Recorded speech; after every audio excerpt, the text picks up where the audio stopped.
Hello， 大家好，我是猫猫，又是新的一天了。我今天起床起晚了，然后自己做个早餐。今天准备去哪儿呢？去这个岛上的一个博物馆看看，然后再去邮局，盖个戳，然后再给我跟我的闺蜜写个明信片送回去。因为我之前在南极写的明信片，她已经全部收到了。之后我就开始了有一个小计划，就是去任何一个国家，我就像一个旅行青蛙一样的给她写明信片送回去。给你看看我今天早上吃了啥。这就是我给自己做的早餐，就是黑暗料理，各种蔬菜，我还没有油，所以就放了水煮的。我的早餐做好了，这就是我做的早餐，吃完就去游玩去了。现在已经出门了，第一件事就是先去找个邮局，然后寄明信片去。这条街好像主干道最大的一条主干道这条跟这条，然后这就是整个岛上唯一的一个就是人居众最聚集的一个地方，就在这儿，这一个小镇子。这可以投递明信片进去，但是还得买，然后切邮票，或者说要他的戳上。他这有那个邮票买的，但是有意义的是要他的戳啊。他们这儿上班时间是从8点半上到12点半下班，然后这个是什么？不知道是不是在11号之前上班只上到12点呀？有可能，因为我们12点半的时候它已经关了。现在才12点半，这里的邮局12点钟就下班了，所以现在来到那天买这个门票的游客中心，让他给我盖个章。这个。这个就盖好了。邮局关门了，然后来这海边走一走，看到海边这还立着3个摩崖石像，1个、2个、3个，好像在这岛上随处都可以看得到摩崖石像。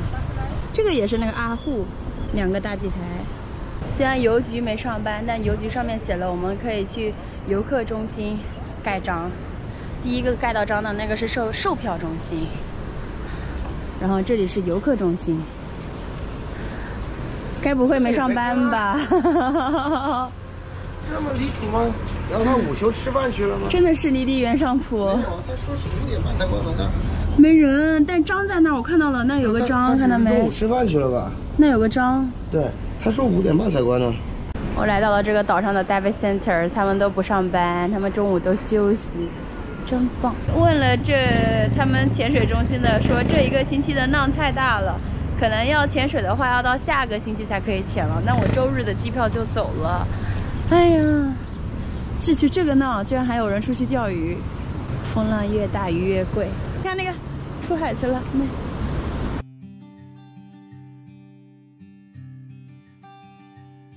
抄了条小路，逛了一下这当地居民楼。你可以看得到他们基本上都是要么铁皮的，要么就是这种1层楼的一个小平房，家家户户都是这种，有一个大院子。然后这边的水果树，芭蕉呀、牛油果也还挺多的。这个我倒不知道是什么果子树，但是这个岛上最多的其实就是这个芭乐，野生的到处都是。找到了一个我最喜欢干的事，又不用买水了，吃个水果就够了。现在出发去博物馆，我们要去的这个 museum， 这边就是他们的博物馆 Museo Rapalui。这里的路真好，这边就是海。在他们这个岛上的博物馆呢是免费的，但是你可以拍照，你不能用闪光灯，然后你不要大声喧哗就可以进去了。这应该是一个石头，具体是啥？比较抽象，看不出来。这边讲的是之前这个三角，就是波利尼西亚的人在这个3个角。这边是当地的植物，这是地瓜，然后木薯、芋头，最早的一些植物，然后南瓜、香蕉，这个不认识，不知道。这边是他们当时有的一些动物，就是鸡跟羊。这个羊画的好抽象。这里就是最开始他们，波利尼西亚人航海的这个船，就一个这样的船。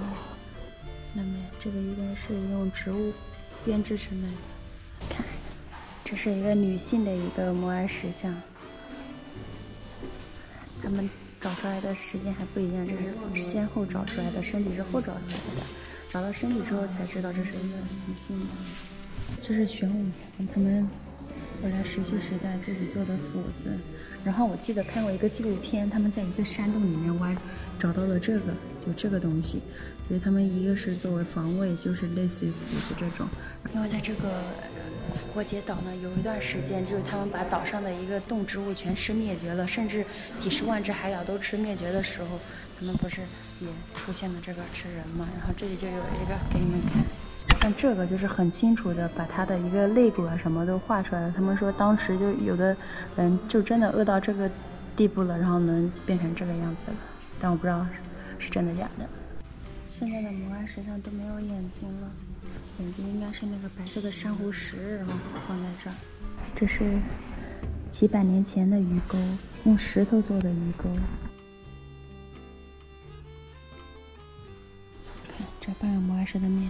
那边就是他们的眼睛，那边博物馆出来，这边有一个这种小花展，全是同一个叫阿玛雅画的浪花，各种大形态的浪花，有彩虹的、夕阳的、阴天的。博物馆也是有个章的。威廉，做不了。天上下雨了，他们是有一个游客来这边，就很不要脸的坐上了他们这个游客的巴士。这是我在这个岛上第一次见巴士。我们搭了那个公交车到了这个镇子中心，然后现在又去那个游客中心看一看，它有没有开门，因为我想去盖个章。游客中心在前面，这里的孩子下着雨还在这踢足球。再次回来，这游客中心开门了。Thank you. You're welcome.